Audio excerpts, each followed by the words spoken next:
শহরের একটা খুব বড় সরকারি হাসপাতালে এই স্ক্রিনিং কমিটির সামনে আমাকে জামা কাপড় খুলে দাঁড়াতে হয়েছিল। তারা একবারও জিজ্ঞেস করেনি কোথাও আমার আত্মসম্মানে আঘাত লাগছে কিনা।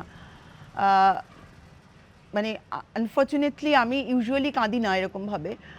আমার তখন প্রচণ্ড কান্না পেয়েছিল, আমি কেঁদেছিলাম। ট্রান্সজেন্ডার মানুষরা এই বিলটা যদি আইন হয়ে যায় তাহলে প্রচণ্ডভাবে সাফার করবেন, কেননা তারা এমনিতেই সামাজিক পরিস্থিতিতে মার্জিনালাইজড। রূপান্তরকামী মানুষদের অধিকাংশের অভিযোগ প্রতিদিন সামাজিক অসম্মানের শিকার হন তারা। এরই মধ্যে পার্লামেন্টে পাশ হয়েছে transgender person protection of rights amendment bill 2026। 2014 NALSA judgment বা 2019-এর ট্রান্সজেন্ডার অ্যাক্টে রূপান্তরকামী মানুষদের যে অধিকার এবং সুরক্ষা নিশ্চিত করা হয়েছিল, নতুন বিল আইনে পরিণত হলে তারা সেই অধিকার হারাবেন বলে জানিয়েছেন মানবাধিকার কর্মীরা।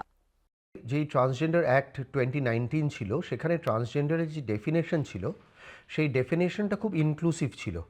যেমন জেন্ডার কুয়ার মানুষরা তার মধ্যে পড়েছেন, ট্রান্স ম্যান ট্রান্স ওম্যান পড়েছেন, ইন্টারসেক্স মানুষরাও তার মধ্যে পড়েছেন। কিন্তু নতুন যে ডেফিনেশনটা প্রপোজ করা হয়েছে সেখানে কিন্তু সম্পূর্ণভাবে ট্রান্স ম্যান ট্রান্স ওম্যানদের বাদ দিয়ে দেওয়া হয়েছে।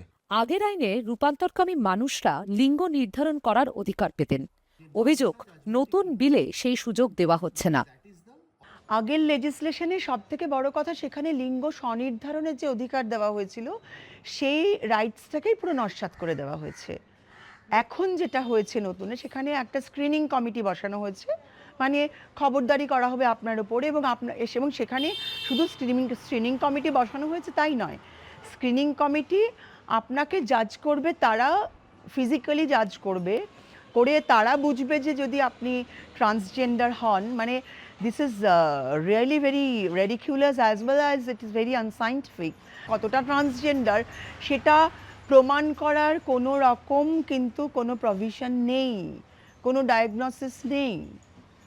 মানে আমরা বলছি যে যেরকম একজন পুরুষ বা নারী, সিসজেন্ডার পুরুষ বা নারী, তাদের ক্ষেত্রে তিনি কতটা পুরুষ তিনি কতটা নারী সেরকম ডায়াগনোসিস হয় না। তাহলে ট্রান্স পার্সনদের ক্ষেত্রে এই ডায়াগনোসিসের কোন মানে কি বলবো, কোন টুলসটা তারা ইউজ করবেন, যে এই টুলসটা দিয়ে আমরা মেপে নেব? কিন্তু এরকম তো সায়েন্টিফিক টুলস কোনো সারা পৃথিবীতে কোথাও নেই। তো এইটা ভেবেই নালসা ভার্ডিক্ট দেওয়া হয়েছিল যে লিঙ্গ স্বনির্ধারণের অধিকার, এবং সেই জায়গাটাকে পুরো অমিট করে দেওয়া হয়েছে।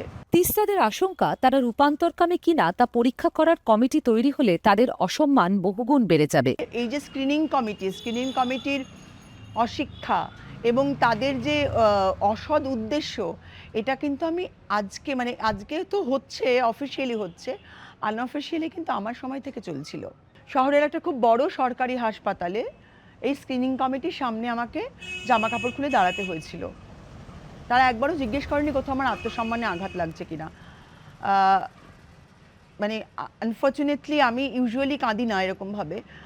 আমার তখন প্রচণ্ড কান্না পেয়েছিল, আমি কেঁদেছিলাম। তখন ওরা বললেন যে না, আপনার তো ভালোর জন্যই হচ্ছে না। আমার তখন মনে হয়েছিল যে ভালোর জন্য তো বাকি মানুষদেরকে এই পরীক্ষাটা দিতে হয়। নতুন এই বিলে হিজড়া, কিন্নর, আরাভানির মতন নির্দিষ্ট সামাজিক বা সাংস্কৃতিক পরিচয় আছে এমন মানুষদের রূপান্তরকামী হিসেবে স্বীকৃতি দেওয়া হয়েছে।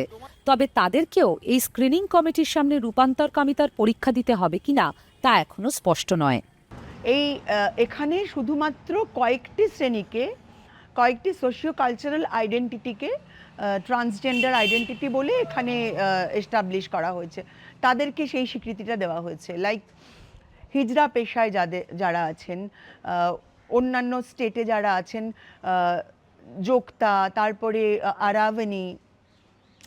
তো এই যে সোশিও কালচারাল যে আইডেন্টিটিগুলো, এইগুলোকে জেন্ডার আইডেন্টিটি বলে গুলিয়ে দেওয়া হলো। একটা প্রফেশনাল আইডেন্টিটিকে ইচ্ছে করে গুলিয়ে দেওয়া হলো। 2019-এ যে লটা এসেছিল সেখানে তো সব কিছু জেনে শুনে বুঝে শুনেই করা হয়েছিল সেই লটা। একটা পলিটিক্যাল খেলা কিন্তু ভিতরে ভীষণভাবে আছে, যেই জায়গাটা থেকে এটা করা হয়েছে, এবং সেটাকে ডিভাইন অ্যান্ড রুলস। সামাজিক বা সাংস্কৃতিক পরিচয় আছে এমন রূপান্তরকামী মানুষ, অর্থাৎ কিন্নর, যোক্তা বা আরাবানি সম্প্রদায়ের মানুষদের কি সুরক্ষা দেবে এই বিল?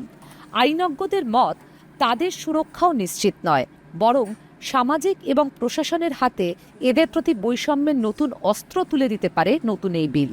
এই যে প্রপোজড অ্যামেন্ডমেন্টটা হয়েছে, এই অ্যামেন্ডমেন্টের দ্বারা কিন্তু হিজড়া ঘরানা বা যারা কিন্নর, আরাভানি, যোক্তা এটসেট্রা এটসেট্রা তারাও কিন্তু সুরক্ষিত নয়। কেন নয়? কারণ সেকশন 18-এ একটা অ্যামেন্ডমেন্ট আনা হয়েছে, যেখানে বলা হয়েছে যে কেউ যদি কোনো বাচ্চাকে বা কোনো মানুষকে জোর করে ট্রান্সজেন্ডার করায়, তার জেনিটাল মিউটিলেশন করায় বা তার কোনোভাবে তাকে ফোর্স করে ট্রান্সজেন্ডার হতে, তাহলে সেখানে 10 বছর থেকে যাবজ্জীবন কারাদণ্ড অবধি আছে। এর মানে কি?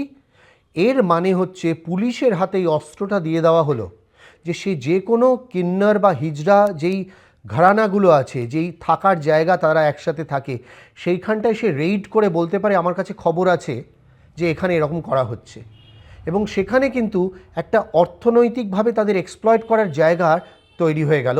পুলিশ যেই এক্সপ্লয়টেশনটা আগে সমকামী মানুষদের বা ট্রান্স মানুষদের ওপর করত, সেই জায়গাটা আবার ফিরে এলো। অধিকার রক্ষা কর্মীদের দাবি পুরনো আইনও সম্পূর্ণভাবে মানবিক ছিল না, কিন্তু অ্যামেন্ডমেন্টের ফলে সামনের দিকে এগিয়ে চলার বদলে আইন পিছনের দিকে হাঁটছে। ট্রান্সজেন্ডার মানুষরা এই বিলটা যদি আইন হয়ে যায় তাহলে প্রচণ্ডভাবে সাফার করবেন, কেননা তারা এমনিতেই সামাজিক পরিস্থিতিতে মার্জিনালাইজড। 2014 সালে নালসা জাজমেন্টের পরেও, আজকে 12 বছর পরেও তাদের কিন্তু সেই সামাজিক মর্যাদার জায়গা তারা পাননি।